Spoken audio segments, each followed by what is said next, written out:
جو بہترین دو سنتیں ہیں، جو دو سنہ ایکشنز ہیں، امام ابو حنیفہ رحمہ اللہ فرماتے ہیں ان میں سے ایک جو ہے وہ واجب ہے، میں جن کے بارے میں بتاتا ہوں وہ کیا ہے. سنتوں کے بھی لیولز ہیں نا. فجر کی دو سنتیں اور وتر، they are the best of سنن نمازوں کے حوالے سے. اکثر لوگ چھوڑ دیتے ہیں انہیں. اللہ نے فرمایا کہ جو شخص چاہتا ہے کہ اس کو ریڈ کیملز ملیں، ہی شوڈ پرے وتر صلاح. اور ریڈ کیمل اس ٹائم میں ایک بہت پریشیس ایسٹ تھا. اس میں بھی آج کل کے زمانے میں سب سے پریشیس کیا ہے سواری کا ذریعہ؟ میں بھی پرائیویٹ جیٹ اور لیمبورگینی. جس بندے کے پاس لیمبورگینی ہو اس کے لوگ اس کے پاس کہتے ہیں یار he has got something. جس کے پاس پرائیویٹ جیٹ ہو he has got something. اس زمانے میں red camel was the same, کہ جس کے پاس ریڈ کیمل ہوتا تھا he had got something. اللہ کے نبی صلی اللہ علیہ وسلم کہ جو شخص وتر کی نماز پڑھتا ہے اٹ از بیٹر فار ہم دین ہیونگ ریڈ کیملز. اور ابو ہریرہ رضی اللہ تعالی عنہ کہتے ہیں کہ اوصانی خلیلی، my best friend gave me an advice. کیا کہ مہینے میں 3 روزے رکھنا، ایام 20 کے، 13 14 15 کے چاند کی. دوسرا صلاۃ الضحیٰ پڑھنا جو ضحیٰ کی نماز ہے. اور تیسرا پرے وتر بیفور یو سلیپ. اور فرماتے ہیں کہ میں نے جب سے اللہ کے نبی نے مجھے وصیت ہے کہ میں نے آج تک یہ نہیں چھوڑا. And how easily we leave the سنن، right? How easily we leave 2 سننز آف فجر، and how easily we leave the وتر. امام الاحمد رحمہ اللہ فرماتے ہیں، احمد بن حنبل، من ترک الوتر عمدا فهو رجل السوء. جو جان بوجھ کے اپنا وتر چھوڑتا ہے تو وہ برا انسان ہے. ہی از اے بیڈ پرسن. ولا ينبغي ان يتقبل له الشهادہ. اور ہم اس کی شہادت قبول نہیں کریں گے. whoever leaves witr ہم اس کی شہادت قبول نہیں کریں گے. why he was so strict in this? because کیونکہ ان کو پتا تھا کہ انسان کے فرائض میں سے کچھ نہ کچھ کمی کوتاہی رہ جاتی ہے. یہ وتر کی نماز اگر نہیں پڑھا تو پھر کون سے نوافل پڑھے گا جو اسے کمپنسیٹ کریں گے. that's why he wanted کہ یہ انسان آہستہ آہستہ وتر کی نماز یا سنتوں پہ عمل کرنا شروع کر دے تاکہ اس کی فرائض پورے رہیں. رسول اللہ صلی اللہ علیہ وسلم کی عبادت کیسی تھی؟ آپ صلی اللہ علیہ وسلم مخلوق میں سب سے زیادہ تقوی اختیار کرنے والے تھے، سب سے زیادہ اللہ کی محبت اختیار کرنے والے تھے، اور سب سے زیادہ نالجبل تھے. کائنات کے سب سے بڑے عالم دین کون ہے؟ محمد کریم صلی اللہ علیہ وسلم. آپ کی عبادت کس طرح تھی؟ لیٹس اسٹارٹ ود وضو. عثمان بن عفان رضی اللہ تعالی عنہ فرماتے ہیں کہ انہوں نے اپنے غلام کے ساتھ انہوں نے وہ پانی کو لیا اور انہیں ان کے ہاتھوں میں پانی ڈالا. عثمان بن عفان کے ہاتھ انہوں نے اسی طرح دھو لیے اور پھر پڑھا بسم اللہ، اور پھر 3 دفعہ رائٹ ہینڈ سے پانی اٹھایا اور 3 دفعہ ہاتھوں کو دھویا اور انگلیوں کے بیچ میں خلال کیا اور پھر منہ میں اور ناک میں مزمزہ کیا اور کلی کی، اچھی طرح پانی چڑھایا اور سارا وضو کا طریقہ کیا. اور پھر فرمایا کہ جو شخص اس طرح وضو کرتا ہے اور 2 رکعتیں پڑھتا ہے جن رکعتوں میں وہ اپنے نفس سے یا اپنے سیلف سے باتیں نہ کرے، یعنی اس کو وسواس نہ آئے، his previous sins are forgiven. اور رسول اللہ صلی اللہ علیہ وسلم اسی طرح وضو کیا کرتے تھے. یہ کووڈ-19 نے ہمیں نہیں سکھایا کہ اپنے ہاتھ اپنے بار بار دھونے ہیں، یہ اللہ کے نبی کی سیرت نے ہمیں سکھایا ہے. اللہ کے نبی صلی اللہ علیہ وسلم ہمیشہ سونے سے پہلے اور سونے کے بعد یہ ان کی سنت ہے وہ ہاتھ دھویا کرتے تھے. فرمایا تم میں سے کوئی بھی شخص اٹھتا ہے تو اپنا ہاتھ کسی برتن میں مت ڈالے اس سے پہلے کہ وہ کسی برتن میں ہاتھ ڈالے، جا کے دھو لے، بیکاز اس کو نہیں معلوم کہ اس کے ہاتھ نے رات کہاں گزاری. ہم نیند میں ہوتے ہیں، ہمیں نہیں پتا کہ ہمارا ہاتھ کہاں پہ تھا رات کو، تو اس لیے wash your hands carefully before putting your hand in any vessel اور ایٹنگ اینی فروٹ اور سم تھنگ. ہاتھ دھو لیا جائے اور سونے سے پہلے بھی ہاتھ دھونا. تو یہ ایٹیکیٹس ہمیں اسلام میں سکھائے ہیں، یہ ہمیں ویسٹ نہیں سکھایا، ہمیں کووڈ نے نہیں سکھایا. ہم تو شروع سے یہ کام کرتے تھے، ہم نے اللہ کے نبی کی سیرت کو چھوڑ دیا. And he used to make his وضو پرفیکٹ. فرمایا کہ جو شخص 2 رکعتیں پڑھے گا بہترین طریقے سے وضو کرنے کے بعد اور ان رکعتوں میں ان کو وسواس نہ آئے تو اس کے تمام اعمال، تمام جو برے اعمال تھے اللہ تعالیٰ ان کو معاف کر دیں گے، تمام گناہوں کو بخش دیا جائے گا. اور اللہ تعالیٰ اللہ کے نبی کے بارے میں کیا فرماتے ہیں؟ وَمِنَ اللَّيْلِ فَتَحَجَّدْ بِهِ نَافِلَةً لَكَ عَسَىٰ أَن يَبْعَثَكَ رَبُّكَ مَقَامًا مَحْمُودًا. رات کو اپنے آپ کو تہجد کے لیے خالی فارغ کریں، ہو سکتا ہے کہ آپ کو اللہ تعالیٰ مقام محمود عطا کر دے. جنت جو ہے نا اس کا جو ٹاپ لیول ہے وہ ایک ہی ہے صرف، اور اس کو بولتے ہیں الوسیلہ، یا ٹھیک ہے الوسیلہ. اور مقام محمود اس شفاعت کو بولتے ہیں، اس پہ ڈفرنس آف اوپینین ہے. وہ مقام محمود ہے جب اللہ کے نبی صلی اللہ علیہ وسلم تمام انسانیت کی شفاعت کریں گے. کچھ لوگ الوسیلہ کو بھی مقام محمود بولتے ہیں، کچھ علماء. تو تہجد کے ذریعے اللہ کے نبی صلی اللہ علیہ وسلم کو بولا گیا کہ آپ مقام محمود کو ریچ کریں. اور رسول اللہ صلی اللہ علیہ وسلم کی تہجد کیسی تھی؟ حضرت عائشہ فرماتی ہیں کہ جب وہ رات کو اٹھتے، وضو کرنے کے بعد وہ نماز پڑھنا شروع کرتے، وہ اتنی لمبی نماز پڑھتے کہ ان کے پاؤں سوج جاتے. اور حضرت عائشہ فرماتی ہیں کہ قد غفر اللہ لک اللہ ما تقدم من ذنبک وما تاخر یا رسول اللہ. اللہ تعالیٰ نے آپ کے اگلے پچھلے گناہ معاف کر دیے تو آپ پھر اتنی دیر کیوں کھڑے ہوتے ہیں؟ فرمایا یا عائشہ افلا اکون عبدا شکورا، اے عائشہ میں اللہ تعالیٰ کا شکر گزار انسان نہ بنوں؟ حالانکہ اللہ کے وسلم کے گھر 3 مہینے نہ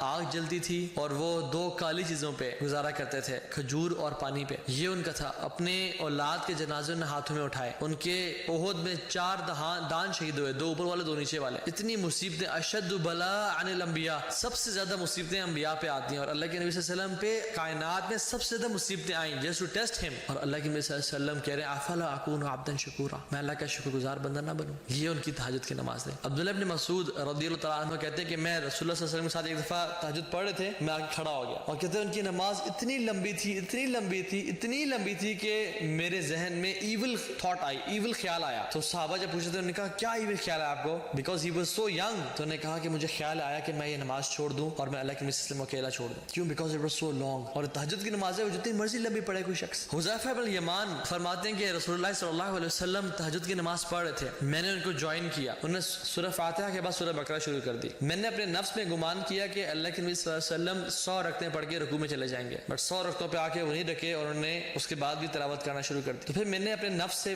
بولا, میرا گمان کیا کہ یہ سورہ بقرہ مکمل کر کے رکوع میں چلے جائیں گے. آپ نے سورہ بقرہ کمپلیٹ کی اور سورہ النساء شروع کر دی. حالانکہ سورہ بقرہ کے بعد آتی سورہ آل عمران ہے, اس کے بعد النساء آتی ہے, لیکن اس سے پتہ چلتا ہے yes you can shuffle the sequence during تلاوہ. کہتے ہیں النساء پڑھی, I was assuming کہ النساء کے بعد آپ رکوع میں چلے جائیں گے. النساء پڑھنے کے بعد سورہ آل عمران شروع کر دی. یا سلام, یہ تقریباً 5.5 پارے پلس بنتے ہیں یہ. اور یہ کتنی رکعتیں ہیں؟ ایک رکعت, پہلی رکعت تک قیام ہے. یہ وَمِنَ اللَّيْلِ فَتَحَجَّدْ بِهِ نَافِلَةً لَكَ عَسَىٰ رَبُّكَ أَن يَبْعَثَكَ مَقَامًا مَحْمُودًا. یہ اللہ کے نبی کی نماز تھی. 5 پلس پارے ایک رکعت میں پڑھے ہیں. اور پھر فرمایا, انہوں نے کہا اللہ اکبر اور رکوع کیا. And his رکوع was close to his قیام. Imagine this, his رکوع was close to his قیام. اچھا, رسول اللہ صلی اللہ علیہ وسلم کی چلے 5 پلس پارے پڑھے, کس طرح سے ان کی تلاوت تھی؟ المتراسل.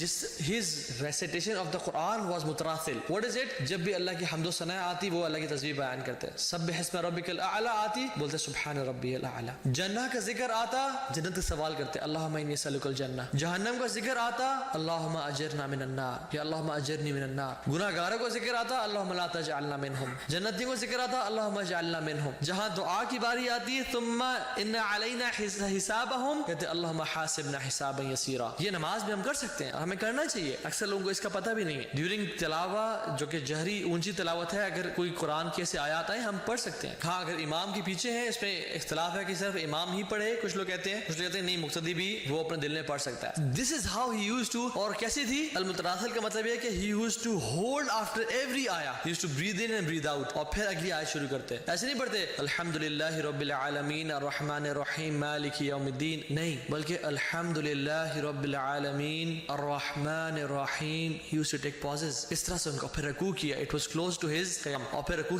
کے بعد قعبہ میں کھڑے ہوئے, and it was close to his رکوع. اور پھر سجدے میں گئے, and that was close to his standing after the رکوع. اور سجدے سے اٹھے, اللہ اکبر, اور اس سے انہوں نے نماز پڑھی. This was his daily worship. یہ کوئی ون آف ایونٹ نہیں تھا. مجھے اب یہ بتائیں کہ we want to be with the prophet, right? We think کہ اللہ ہمیں اللہ کے نبی کا ساتھ دے دے. اور ہم یہ دعا بھی پڑھتے ہیں کہ اللہم انی اسألک ایمانا لا یرتد ونعیما لا ینفد ومرافقۃ محمد صلی اللہ علیہ وسلم فی الاعلی جنات الخلد, کہ ہمیں اللہ کے نبی صلی اللہ علیہ وسلم کا ساتھ نصیب فرمائے اپنی جنتوں میں, اعلیٰ جنتوں میں. لیکن do we really want to worship Allah subhanahu wa ta'ala like he did صلی اللہ علیہ وسلم? Because talk is cheap. Actions کرنے پڑتے ہیں انسان کو محنت کرنی پڑتی ہے اگر ہمیں وہ مقام اور وہ درجہ پہنچنا ہے. We all want الفردوس الاعلیٰ, but are we ready to strive for it? Are we ready to work hard for it or not? اصل سوال ہی پیدا ہوتا ہے. تو یہ اللہ کے نبی صلی اللہ علیہ وسلم کا طریقہ تھا. How was this Quran? اللہ اکبر. رسول اللہ صلی اللہ علیہ وسلم نے کنڈیم کیا ان لوگوں کو جو کہ قرآن تیز پڑھتے تھے, اور فرمایا کہ a group of people will come from my ummah who will drink Quran like they drink milk. اس طرح سے قرآن پڑھیں گے جیسے دودھ پیا جاتا ہے, مطلب تیز گڑ گڑ کر کے قرآن کو بھی تیزی سے پڑھے ہوں گے. اللہ کے نبی نے اس کو نگیٹ کیا اس طریقے کو. عمر بن خطاب رضی اللہ تعالیٰ فرماتے ہیں کہ the worst type of recitation is the one which is fast in its reading. We should not wait to finish the Quran. ہم قرآن پڑھ رہے ہوتے ہیں, کیا سوچتے ہیں کہ یار یہ کب سورت ختم ہوگی یا کب یہ پارہ ختم ہوگا, بس کرنا تھوڑا تیز پڑھو تاکہ جلدی ختم بھی ہو اور ہم رکوع میں جائیں, یا یہ پارہ ختم کریں. This is the worst type of recitation جس میں قرآن تیز بڑھا جا رہا ہو. تو قرآن کو آہستہ آہستہ ہر مد پہ لمبا کیا جائے. ہر آیت کے بعد فرض نہیں ہے لیکن سنت طریقہ یہ ہے کہ رکا جائے. جہاں پہ جنت کا ذکر آ رہا ہے جنت کا سوال کیا جائے, جہاں پہ جہنم کا ذکر آ رہا ہے جہنم سے پناہ مانگی جائے. اس طرح سے قرآن پڑھنا چاہیے. ان کا ذکر کیسا تھا؟ رسول اللہ صلی اللہ علیہ وسلم اللہ تعالیٰ کا سب سے زیادہ ذکر کرنے والے تھے, اور اللہ تعالیٰ کے ذکر کی تلقین بھی سب سے زیادہ کرنے والے تھے. اور کیسا ہو سکتا ہے یہ کہ رسول اللہ صلی اللہ علیہ وسلم تلقین تو بہت کر رہے ہوں لیکن خود ایسا نہ کر رہے ہوں. ایک ایک محفل میں 70 سے 100 مرتبہ اللہ کا ذکر کیا کرتے تھے, توبہ استغفار کیا کرتے تھے, استغفر اللہ واتوب الیہ, more than 70 times in one gathering. اور ذکر جو ہے نا, اگر ہم اس کی فضیلت جانی ہو نا, صرف ایک چیز دیکھ لیں قرآن کی, فاذکرونی اذکرکم, تو مجھے یاد کرو میں تمہیں یاد کروں گا. اللہ تعالیٰ کہتے ہیں کسی انسان کے آنر کے لیے کیا ہے, کافی نہیں ہے کہ ذو العرش المجید اور فعال لما یرید رب العالمین اس انسان کو یاد کریں. What stops us from making ذکر of Allah سبحانہ وتعالی؟ جب ہمیں پتہ ہے کہ اگر ہم اللہ کو یاد کریں گے اللہ ہمیں یاد کرے گا. ہم اکیلے میں یاد کریں گے اللہ تعالیٰ اکیلے میں یاد کرے گا. ہم محفل میں یاد کریں گے اللہ تعالیٰ ہم سے بہتر محفل میں اس بندے کو یاد کرے گا. تو we should be, میکنگ ذکر all the time.